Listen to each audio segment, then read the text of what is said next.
person? Credible in which sense, ma'am? You answered briefly earlier on, just credible. Is he credible? You mean about the veracity of what he says? Yeah, is he credible?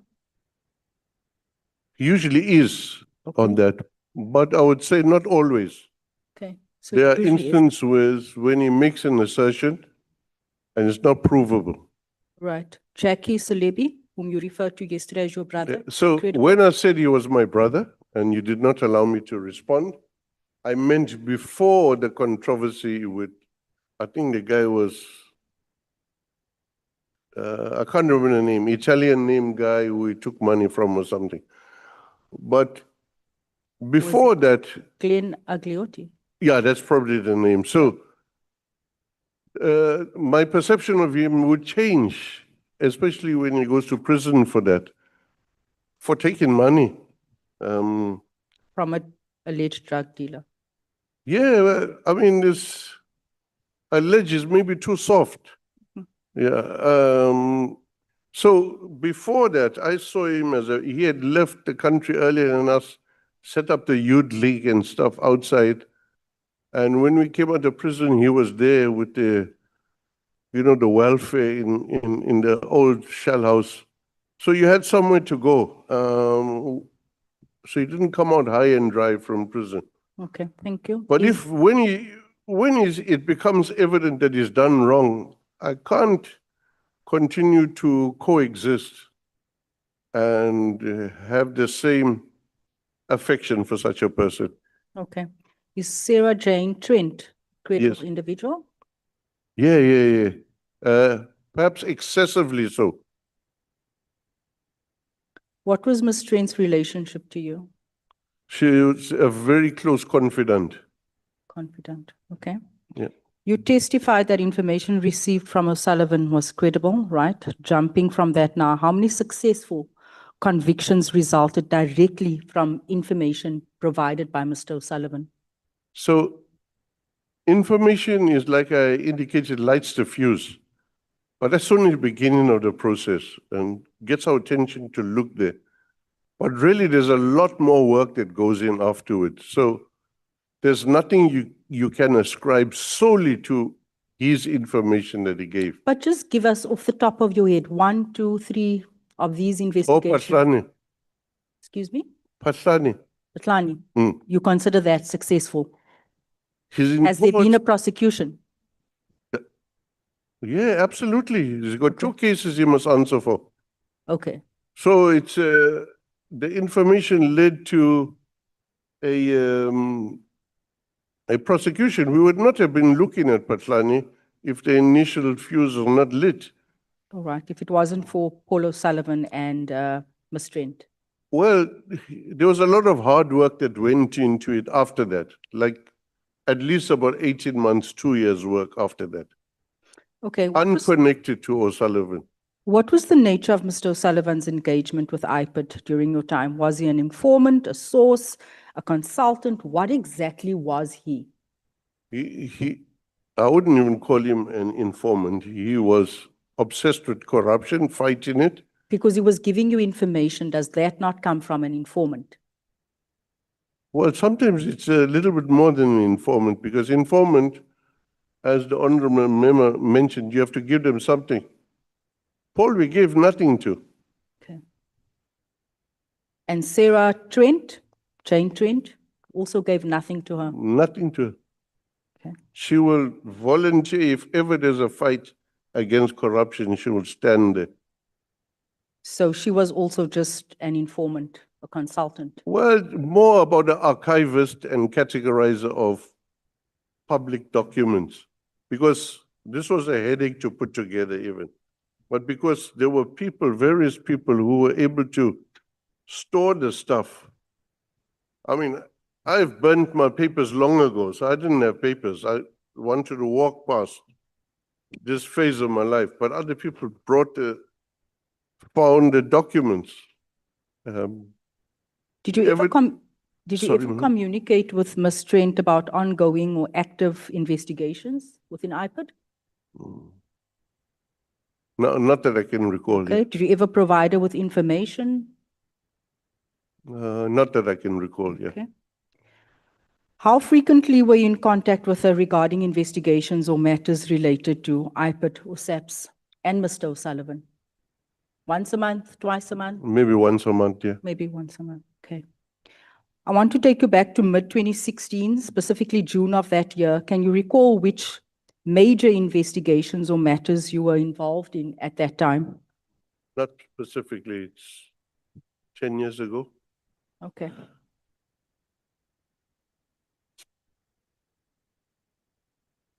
Okay, can you explain why you said you've never given anyone information? Paul O'Sullivan and Sarah Trent, you've never given them information. That is what you said earlier on. Yeah. You said you spoke to them once. What was it, once a year? Once a Maybe month? sometimes twice or You thrice. said you spoke to them once a month. You said you've never given information. You said you spoke to them once a month, and you said there was no payment. That's what you said, right? Can you explain why on the 17th of June, 2016, you sent a communication to Ms. Trent saying that we are making history? You mean we are making history? The Yeah. collaboration is making history here. Excuse me? The collaboration, The collaboration. Yeah. The collaboration on what? the information provided, the other side of the coin where more deeper investigations are there. Okay. Because that's in a conversation between yourself and her. Yeah. There on page 17, WhatsApp conversation, where you said to her, we're making history. Can you explain why on the 13th of December, 2016, you would be passing information? You just said earlier on, you did not pass any information to her. I have records here that I found where she is requesting information from you, and you are providing her and Mr. Paul O'Sullivan with information on several occasions. I don't know what is it that you have there. Okay. And who gave it to you? Can you explain? It doesn't matter. Can you explain on 13th December why you'd be passing information to Ms. Trent where you say, get this to Paul right away? That's on page 39. What was it about? The arrest? I'll tell you now. There's so much. I just got this earlier on.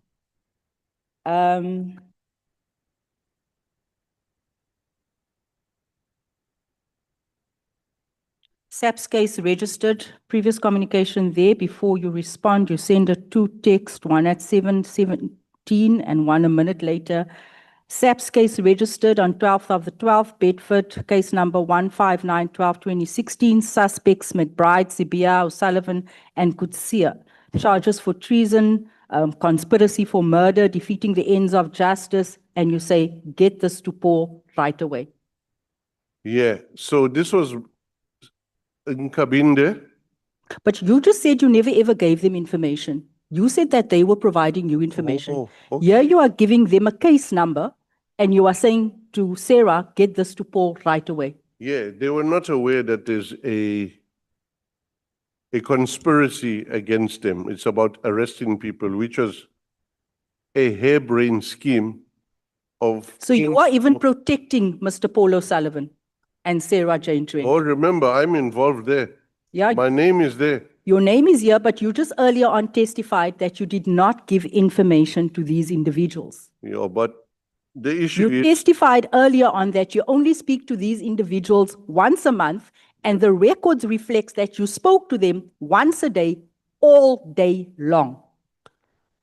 well, in instances where everybody is at threat, So you lied twice already to this committee. that's absolutely untrue. No, it is true because I have proof. Well, you're avoiding the context. I have proof, but this is not about context. I have the context and I have the proof that you were in conversation with these people almost daily. From 2016, you were reinstated, I think, in 2015, or when were you reinstated? 2016, early 2017, you were in contact with Sarah Jane almost every day. The two of you were going for drinks. The two of you had a romantic affair. I put it to you. Am I right? No, You did not. No, I So your messages to Ms. Lee saying, can I see you, even if it just means we start by holding hands, I miss you, my darling, that is not romantic. well, if I said, Julle het die kat geknyp. no, if I said that, yeah, I always, Honorable James and Mr. McBride. Huh? Can we go slow on it? Can we? Go slow. Okay. Yeah. So, yeah. Yeah, if you bring emotions to it, it's no longer the way we desire it. Can we just go slow? I have messages between yourself. We were trying to ascertain here, why is it that SAPS has been infiltrated? Why is it that Mr. Kabinde said, furthermore, gave an account of Paul O'Sullivan's involvement in IPID matters at the time when I held the position of executive director at IPID. That is the allegation at hand. That is what we're probing. We are trying to understand why is it that these two individuals that has no formal contact with SAPS has so much information and their involvement. And I'm trying to ascertain to what extent is this relationship? Because based on this information, you rolled out the red carpet to Mr. Paul O'Sullivan. Sarah Jane was the in-between, where she would get information to you and say, don't call Paul so that it doesn't reflect. And you would say to her, don't worry, I've got it covered, I've deleted the information. Yeah. So what information was that and where did you get that from? Doesn't matter where I got this from. You are meant to answer my questions, so not if I don't know where I've got this information from. answer. Because this shows here that you had a romantic affair with Miss, and your pet name for her was Clippity Clop. That was your romantic name for her. And you would meet and share information on SAPS dockets. You would share with the two of them. No, I didn't. I've got it here. I'm going to, for record purposes, I will provide this to all the members. I will share it on the group. Yeah, that's fine. It cannot be fine, sir. You have allowed dodgy individuals to infiltrate SAPS, to run meetings. Even I haven't infiltrated SAPS.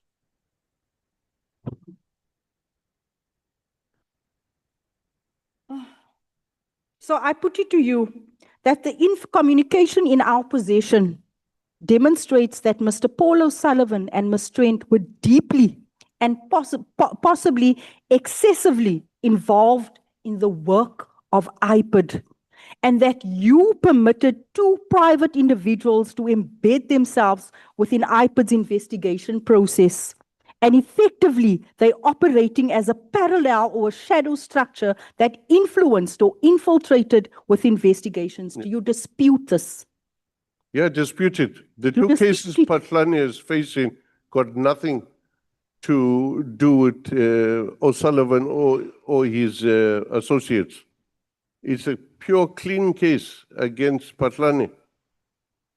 You said they were providing you with information. You even sent Sarah Jane messages asking her to scrutinize and get details on people's bank accounts, get details on people's credit history, their status, everything. No. You said earlier on that they had forensic capabilities that SAPS didn't have. Yes, and so credit information is not... It's something SAPS cannot do. I'm not in SAPS. I was not in SAPS. So Sarah Jane and Paul O'Sullivan are the people doing that for you in IPID. You don't have access to credit information. Credit information gives you everything, and it's not illegal to get credit information. Everybody can do it. If you go into buy a cell phone, they want to look at your credit. I'm not saying it's illegal. I'm saying I'm speaking to your relationship with these two individuals that you played down earlier on. Yeah. Well, the issue is quite simple for me. If I need the information, I will request it because it gives information. Even to go into people's bank accounts. Well, is that legal? To bank accounts, I don't need to. But in this communication, you request and you ask Sarah to please go into people's bank accounts. No, it's not bank accounts. It's not bank accounts. It's credit information, which Edgar's, Pick and Pay, everybody has. And you are not able, so number one top secret service agent, Honorable James, you're not able to get that information. Honorable James, so when you say it is credit information, are you are you making a confession that you made a reference of those matters to her to get that credit I'm actually information? not, but it wouldn't be out of sorts to request such information somewhere.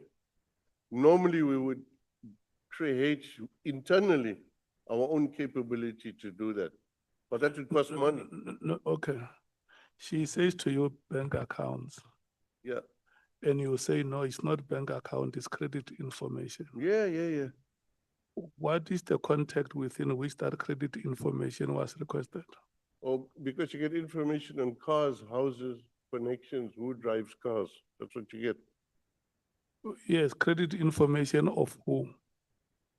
I think whoever the subject of the investigation is, or as SAP says, person of interest. And this person is a private citizen, Sarah Jane. Well, the private citizens at Edgar's are able to get in any one of your accounts. It's a private citizen, yes. Is the answer yes or no? Private citizen also does forensic analysis. It's fine, I agree with you. Yeah. I'm saying in her own private life, Yeah. she's in conversation with the head of the IPID, which in that case was yourself. Yeah. I'm not sure what the issue is. And then you converse about credit details of other citizens of the Republic. That has been done every day. That is the question that the honorable member is asking you, if you can just look at her and respond. Yeah. So I don't remember that specifically, but it's not a problem for me to ask. Normally we would ask DPCI and they'll find it for us. They do it all the time.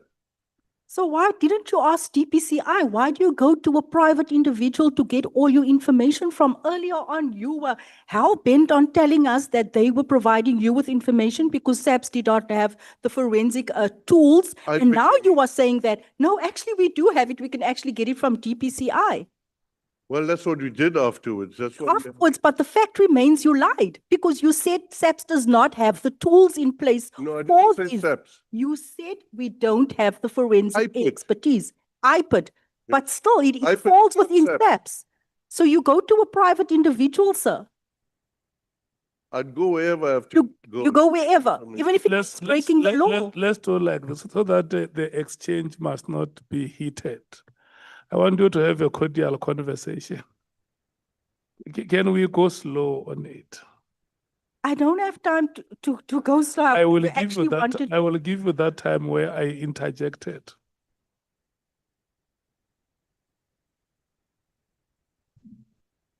I think, looking back now, do you accept that allowing private individuals to entangle themselves in law enforcement investigations contributes directly to the very phenomenon this committee is investigating? Namely, the infiltration and the compromise of law enforcement institutions. This is why Mr. O'Sullivan is behaving as if though he is the big boss. I just missed a question here where you refer to Ms. Trent and you say to on the 2nd of December, you say stuff like, yes, boss, understood. I thought you were the boss. Well, I call lots of people inside this room boss when I greet them or meet them. Just anxious for a breakthrough to turn the tables, which came after you had a meeting at Mr. Paul O'Sullivan's home the night before.